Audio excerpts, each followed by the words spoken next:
What is up, everybody? Pocket here, and welcome back to our week 5 of attempting to push for the 0.1% title on the greatest healing class of all time, obviously Holy Paladin. So if this is your first time popping into one of these videos, we're going to get you caught up right here. As I said before, I am going for the 0.1% Mythic Plus title. I have never gotten it before. My highest I've ever been before is just above 3k, so this is all completely new to me. And I picked Holy Paladin because it's my main, and I enjoy playing it.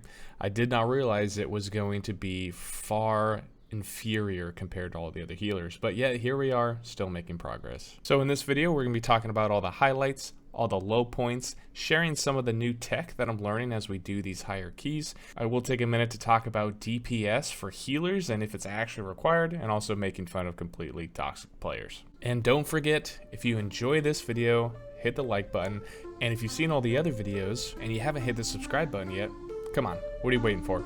Help support the channel as we continue our journey on the road to title.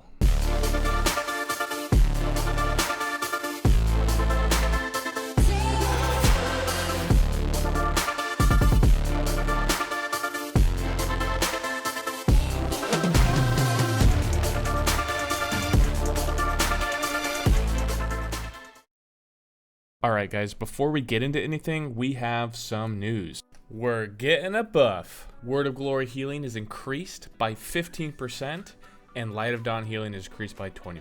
Now this isn't going to fix all of our problems, but this is definitely going to help, and it's nice to see us get a slight buff even in Season 4. I can't imagine we're going to see anything else. This is probably it, so you take what you get, right? But this is going into effect tomorrow, June 2nd. I actually just saw all of this while I was editing this video, so I thought I'd throw it in right here at the beginning because that is awesome, it's exciting, and I'm super happy about it. I'm excited to see the difference, but in this video, we don't have that buff, so we're still playing the C tier HPAL that we are. And we are starting out this week at a IO score of 3101, and with the affixes being Tyrannical, Volcanic, and Sanguine. And I thought this was going to be an easy week, but I soon realized that it was not as easy as I was expecting it to be. And as always, we're going to jump in and open up our vault. And here's my character page as well. We got a 522 item level. There's all my stats and gear if you're curious. But as far as the vault goes, if there are any ranged DPS players in here, you might be mildly upset about what I'm about to pull out of this vault here.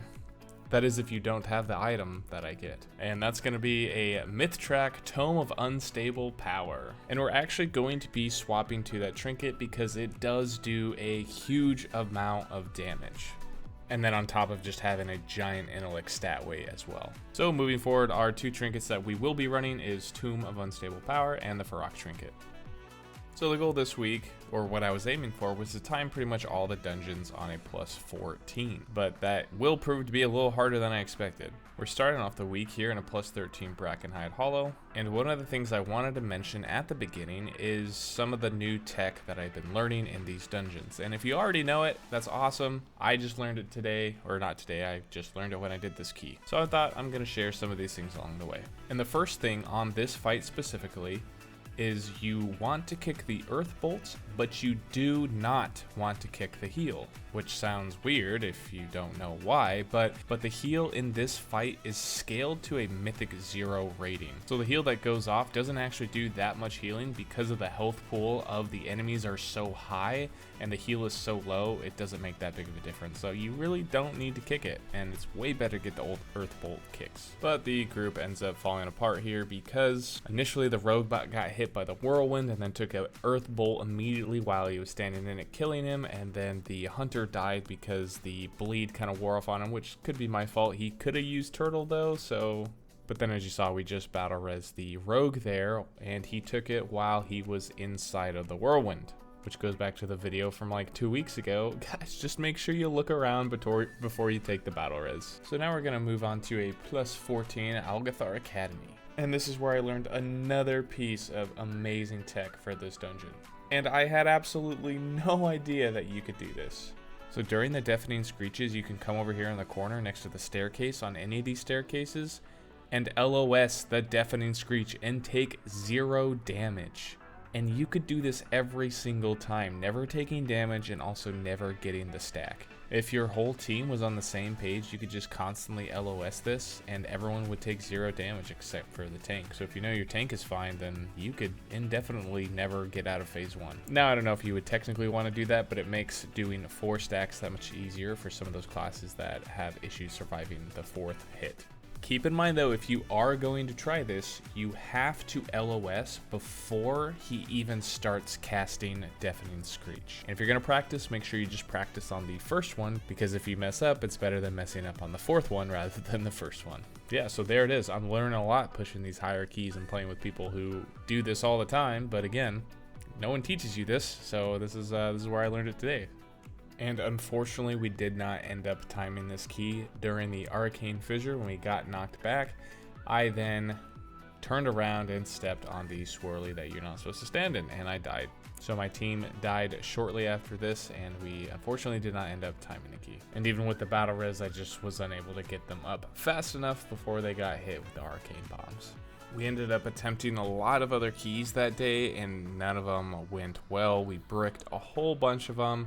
And the ones that we did time gave me like 2 or 3 points, so it wasn't that big of a deal. So going into day 2, we ended up in another plus 14 Algathar, and this one went a lot better. This is all pugs except for Normie, and we cleared it through very quickly.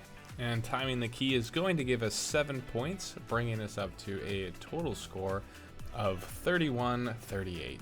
And once you get to these higher keys where you're usually just doing 1 keystone level higher than the one you have already timed, you go through the entire dungeon just sweat and playing your best, trying to time the key just to end up getting like 7 points at the end. So it's very unfortunate. The days of getting 30, 40 points at one time are definitely over. Alright, so now I wanted to talk about something that seems to keep popping up recently, and that is, do healers need to do damage in dungeons? And I've talked about this before in previous videos, but I haven't really talked about it a whole lot in this series that I'm doing right now. And this happens to me, I'm sure it happens to you too, but usually when somebody has an issue with you as a healer, they immediately go for your damage for some reason, not your healing, not your defensive usage. They immediately attack you for your current damage that you're doing. And the truth is, guys, DPS for a healer is not required. And I know some of you might disagree. You're probably going to leave a comment and telling me how wrong I am. But before you do that, hear me out. I have 2 questions for you. 1, how many times have you timed a dungeon and thought to yourself, man, if we didn't have a healer that did damage, we wouldn't have timed this? And 2, how many times have you bricked a key and thought, oh, hey, if only the healer would have done damage, we would have timed this key? I'm going to say that probably doesn't happen close to ever. Most of the dungeons that I have timed, we have timed the key with plenty of time left on the clock. 1, 2, sometimes 3 minutes. And I don't do that much damage. And when we do just barely time a key, I promise you it's not my damage that was the issue. There's probably at least 15 to 20 deaths on the clock. There's so many other things that went wrong, and my damage was not one of them. The only exception I'm going to put to this, though, is sometimes it is good for the healer to do damage when you're trying to meet certain damage checks. For example, if you're in Brackenhide Hollow and you have to kill the totem, and maybe you have an AUG, so your team isn't doing that much damage, and you need just that little bit of extra damage to push the totem. Or if you're in Azure Vault, sometimes you need a little bit of help to get those crystals broken down, and so it is helpful for the healer to contribute and add some damage so we can get those things down. Or even when you're trying to push a boss before he phases, like let's say in Uldaman during the Fire Golem boss, sometimes you just got to push him down a little bit quicker so he doesn't go into another phase. You have to sit there and wait the entire time before you can actually start attacking again. That is the only time where healer damage I would say is required and desired. However, your overall damage as a healer, it doesn't matter. So to all my healer friends, the next time you get flamed for not doing enough damage in a key, just remember that the person calling you out is 1, completely wrong, and 2, they're not intelligent enough and don't know enough about healing to actually contribute to anything other than specifically just attacking you about damage, because that's the only thing that they understand, and they can look over and see that you're on the bottom, so they're just going to attack the person on the bottom, which is 9 times out of 10, always going to be the healer.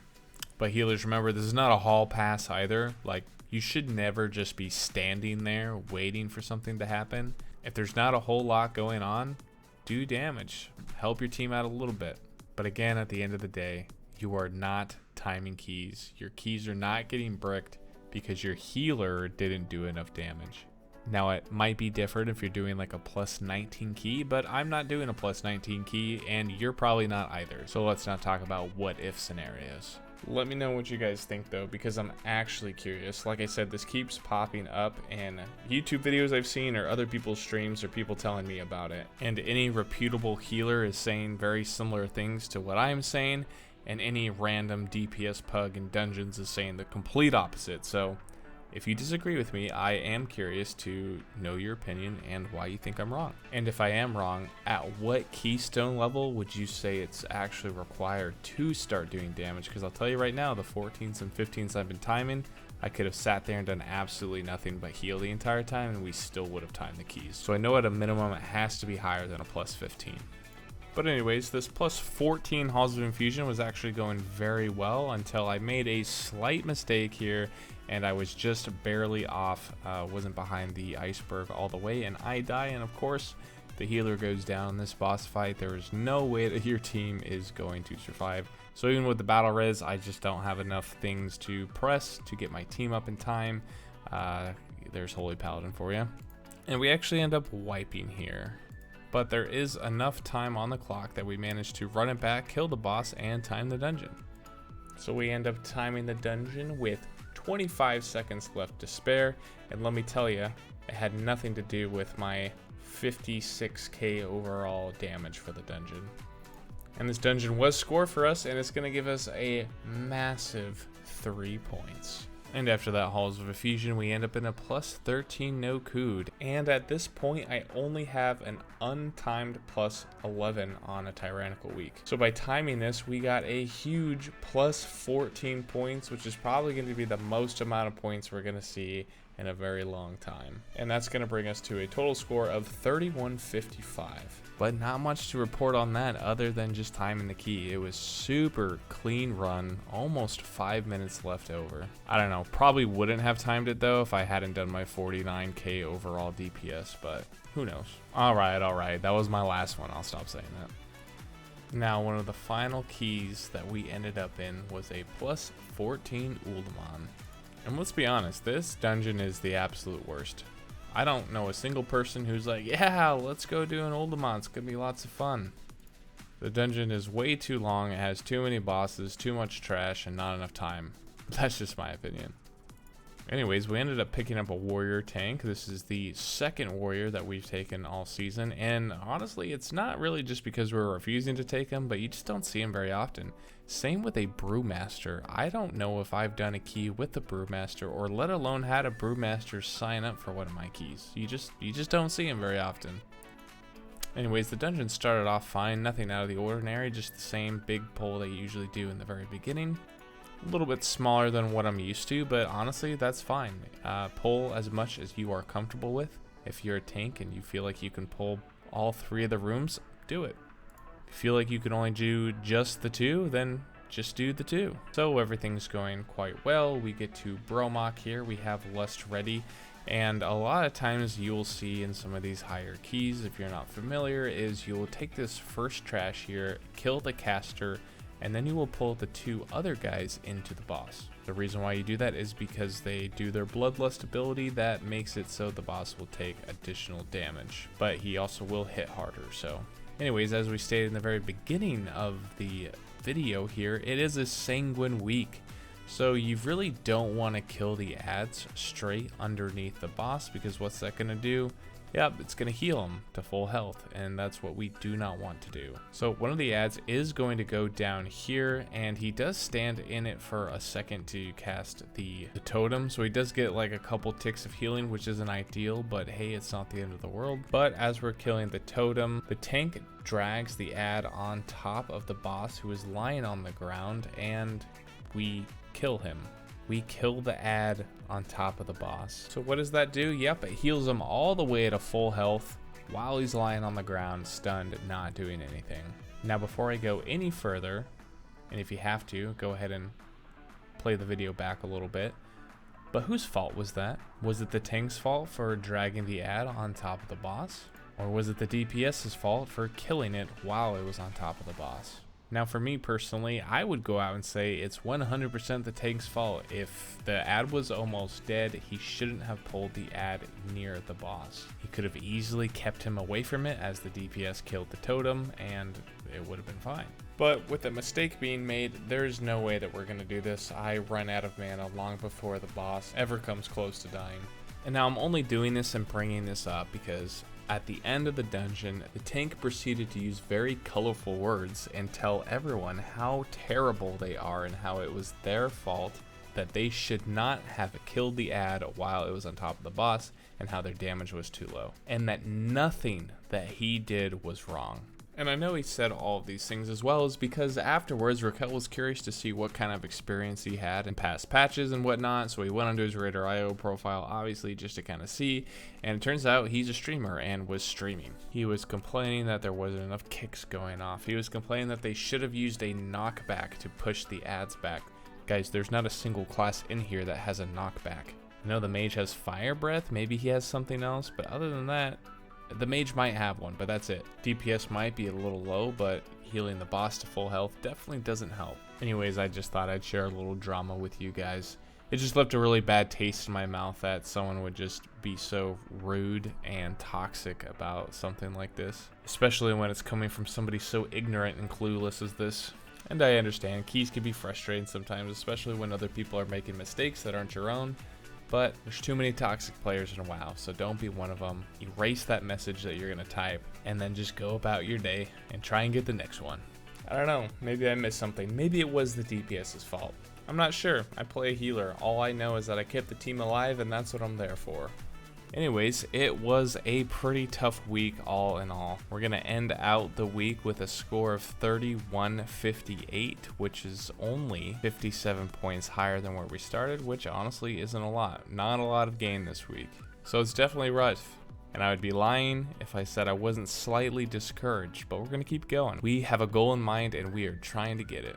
And to keep you guys updated, we might not have a week 6 video. I will be going on vacation. So 1, I will not be playing WoW, and 2, I won't have time to go through and edit a video. So it might be a long delay before the next video comes out. And I really appreciate every single one of you for coming in here and helping and supporting a small streamer like myself.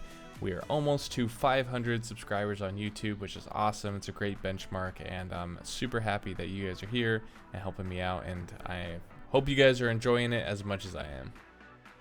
So I'm gonna let this boss fight finish out just so you guys see how it ends. But by the end of the fight, I completely run out of cooldowns and I have nothing to heal everybody up with, so that's kind of where that healing check failed. I ran out of my CDs, and everyone knows a holy paladin without their CDs is borderline worthless. And I do think the DPS did start focusing down the boss and not killing on the ads fast enough. So there were a ton of extra ads. But with that, guys, thank you again for watching, and we will see you in the next one.